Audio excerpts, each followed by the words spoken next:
What's up, everyone? We are back for another LB7 Duramax video, and today we have a lot of work to do, so let's get right into it.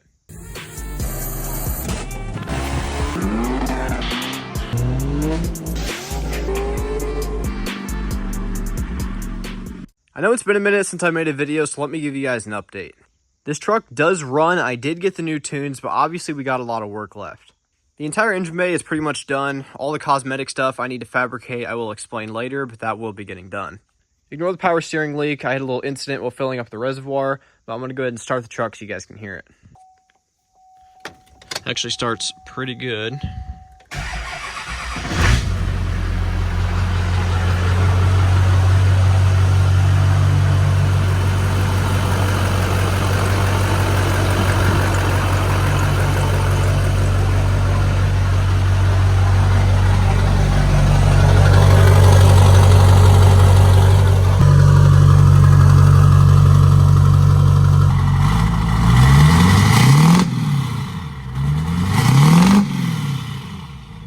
For those that don't know, the fuel setup is a 10mm LBZ based CP3, some 65 over SEC style injectors. Those are both Dan's Diesel Performance. I have an FPRV delete, ported fuel rail fittings. You saw that in one of the videos. This is a S364.5 with a 73mm exhaust wheel, a 0.91 A/R. It's a really small turbo, really fast revving. As you guys just heard, it has absolutely zero lag without any load on the motor.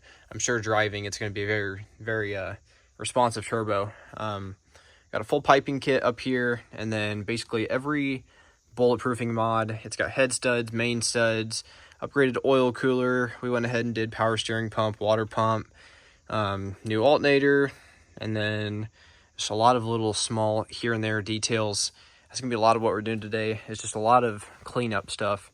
And then the fuse box cover and battery covers, I am actually going to make all these. If you follow the TikTok, I talk about the plans a lot on there, but I will be making those. Those aren't going to be too hard. And then I am going to make a radiator shroud cover and a custom TCM bracket, just because I really don't like the plastic cover. And then obviously we'll have to make the front plastic piece that goes from the grill up to this cross member up here. But truck is back in one piece. She's looking really good. It's just time to start putting some of the finishing touches on it. On a side note, I will have to check the trans fluid again. This truck holds an insane amount of trans fluid. This is the upgraded PPE transmission cooler. I got the bigger fleece lines. These are way better than the factory lines. Super easy to install as well. Has a deep pan, triple disc converter, all the bells and whistles. If you were to buy it online, it would be labeled as a 750 horsepower plus. It's got billet input shaft, billet C2 hub, shift kit in the valve body, 2,000 horsepower Excalibur clutches. So the clutches are way overkill for this thing. That should be a really good trans to pair with this motor. This motor is a stock bottom end LB7 minus main studs. It's got fresh bearings, fresh rings. She is dialed as the day it came out of the factory. I think the expensive part's over, but let me go show you guys what we got. These are a bunch of the new parts we got over here. First up is a third brake light. This is an Amazon special. I want to try and color match it myself. So I just got a cheap $50 one. It's going to be good to practice on. Hopefully it turns out good. We got the license plate lights. Went ahead and went LED with these. Some cheap fog lights. These were like $40. I might try and color match these, but I think I'm going to leave them chrome for a while.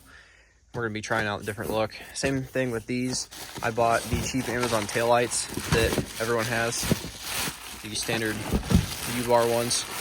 I'm going to be trying to color match these. I've seen a lot of people do them, but I'm nervous to try it like on a actually expensive set. So we're just using these $60 Amazon taillights. We also have a tailgate hydraulic shock right here.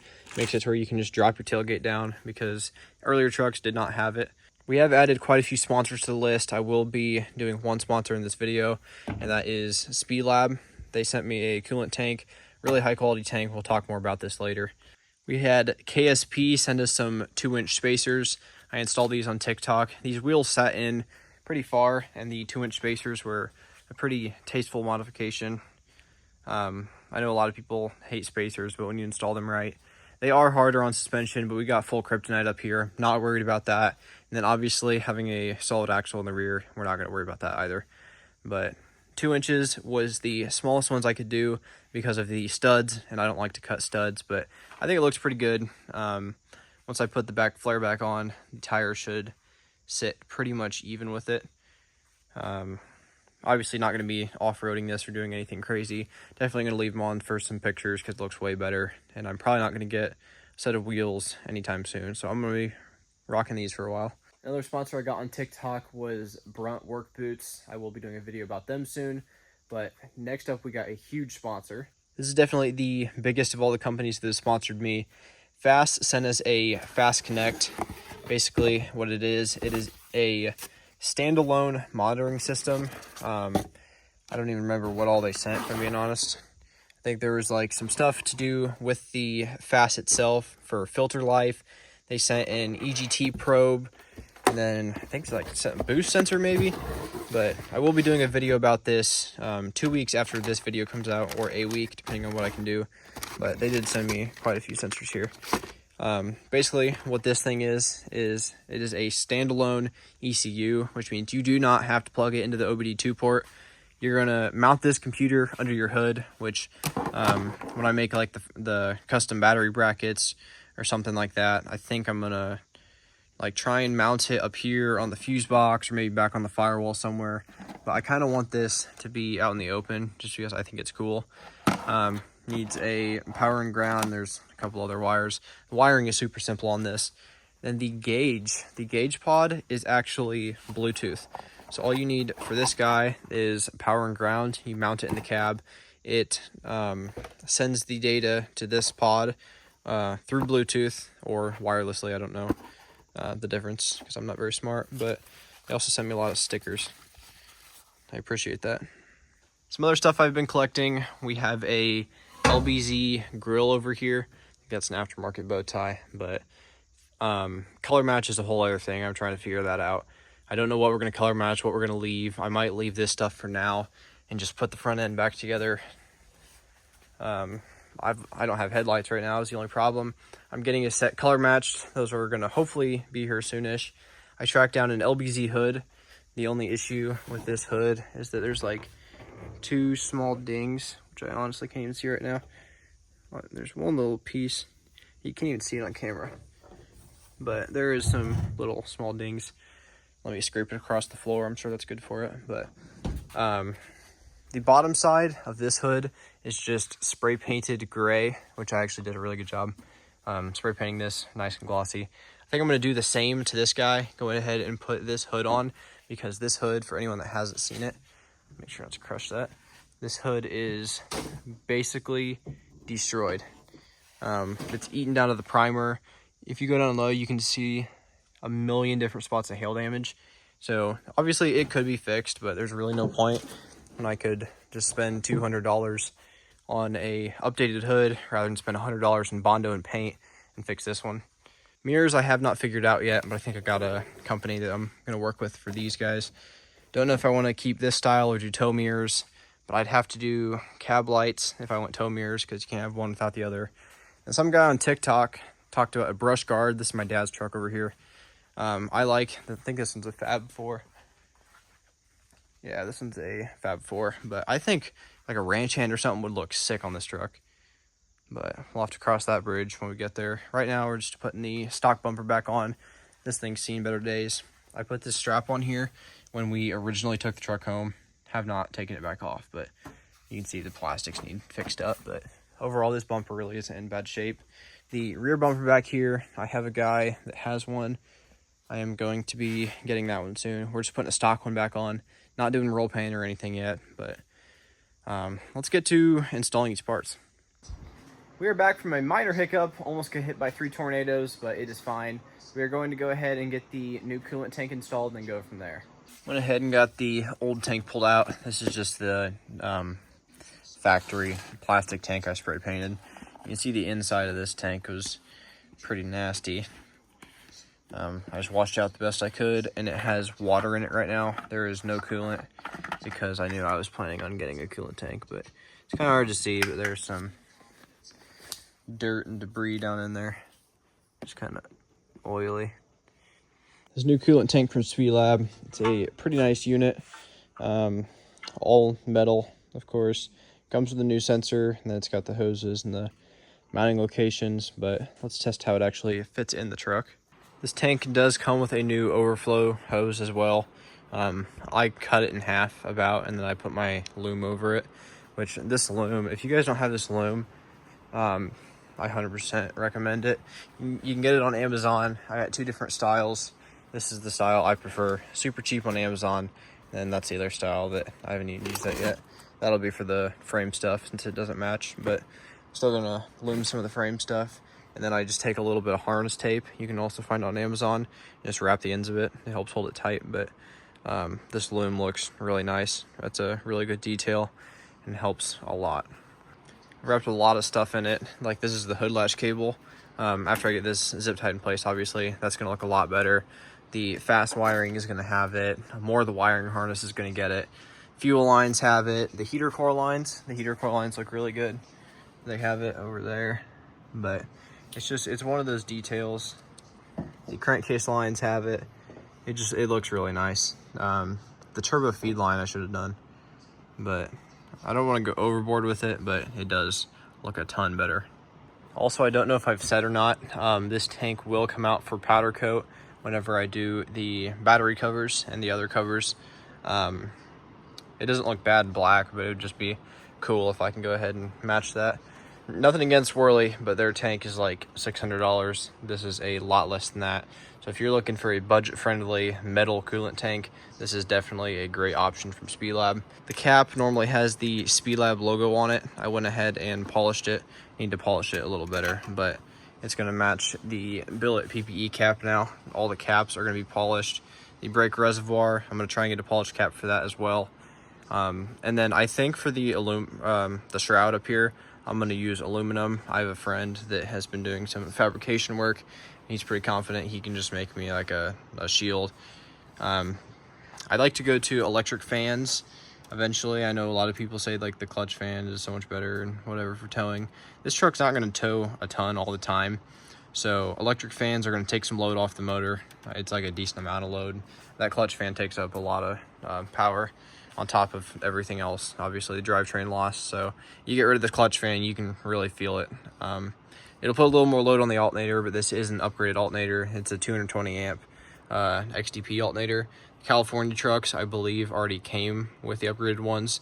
For those who do not know this was an LB7 with EGR, and we put a non-EGR engine in it. I say that, but we rebuilt everything and just kind of put the non-emissions harness on it. Is basically what happened, even though I did have to custom pin a lot out of that harness. But now we've got the coolant tank in, I'm gonna go ahead and get the coolant lines plugged in. Went ahead and got this upper coolant hose wrapped as well. I think it looks pretty good. But now that the coolant tank is in, there's a small shield I want to make. Let me explain this area over here. So right here, these are the factory connectors. This is meant to where you unplug these two and you can pull the engine with the whole wiring harness on the engine. So these two plugs are here on basically all the Duramaxes. They're big and they're ugly, and there's normally a bracket here. So all the other wires are here as well for the injectors. And the thing about the LB7s is the injectors come out of the valve covers. So there's one back there, one here, one here, one here. So I've been told by 25 people, just wire tuck the whole harness. You won't be able to see any of the wires, and that's simply not true because this is an LB7. I've had 20 people tell me, and not a single one has been able to actually show me them wire tucking in LB7. So for now, I've seen it done. You can clean up the harnesses, you can make them look nice. But for now, I am making a shield that attaches to the AC compressor and just kind of like goes over this, just so it's not as ugly. I know it's kind of like a lazy fix to it, but you can see I did start looming the harness.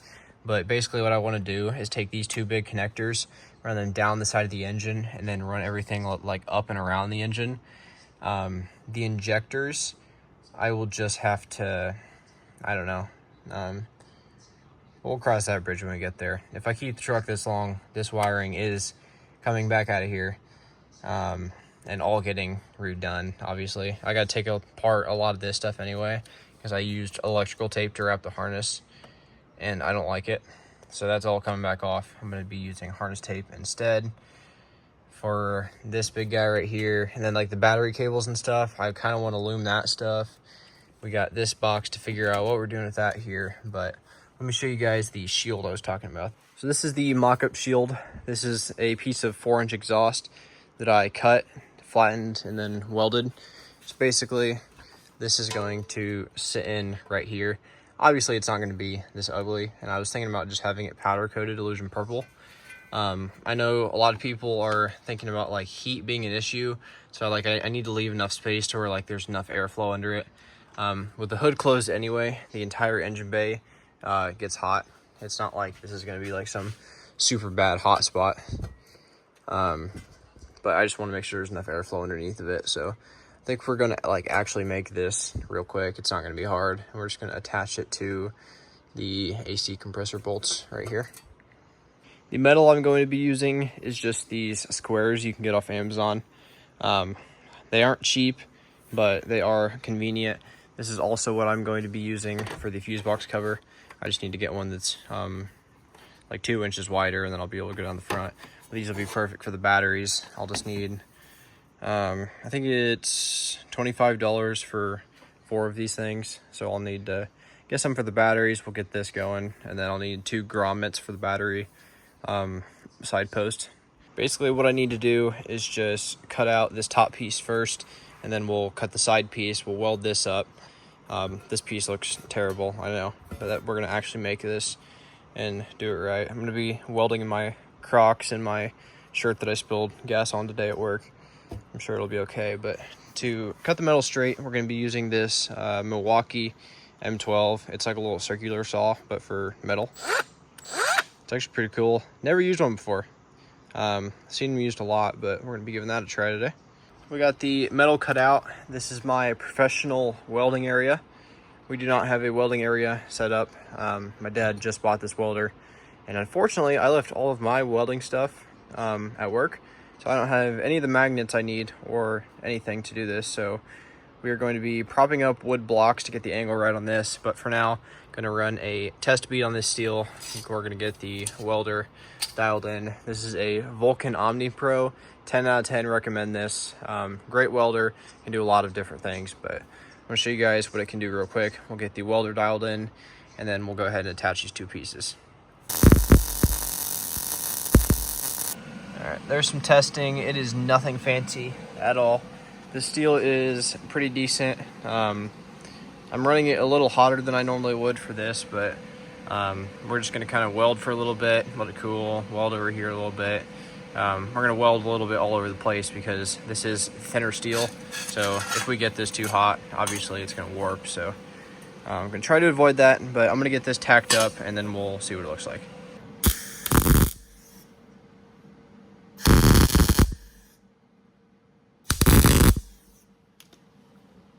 I got this in a good spot now. When you leave thin metal tack, you can just kind of bend it how you want and put it in the engine bay. Got it bent to exactly what I want. And then basically what we're gonna do is we're gonna measure, and we're gonna make a filler piece from like here to this edge. It's like a triangle type shape to shove up in there. What would really be cool is if like I could have some stuff CNC'd and you can like cut name in here and maybe do something fancy with it. But for now, we're just gonna keep it pretty basic to see if this idea even works. Not the prettiest in the world, but it's just a thin bead to hold these 2 together. Obviously, we're gonna sand it down anyway and put some paint on it for now. Might take this one to powder as well with the other stuff, but gonna let this get cooled off and then we'll start to cut the side piece. Went ahead and got this triangle cut. This guy is going to go right about here. So let me go ahead and get this welded in. We'll get this sanded down, and then I'll go ahead and make the tab to bolt it to the AC compressor.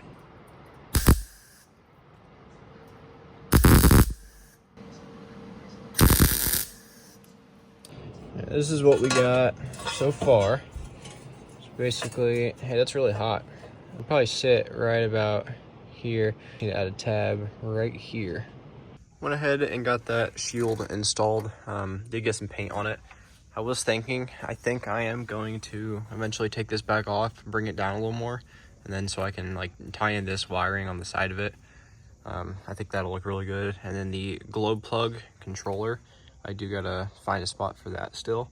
So I was thinking I'll probably go behind that intercooler pipe, move the fuel lines around a little bit, but we did get this shield in and it actually looks pretty decent. It hides those wires pretty well.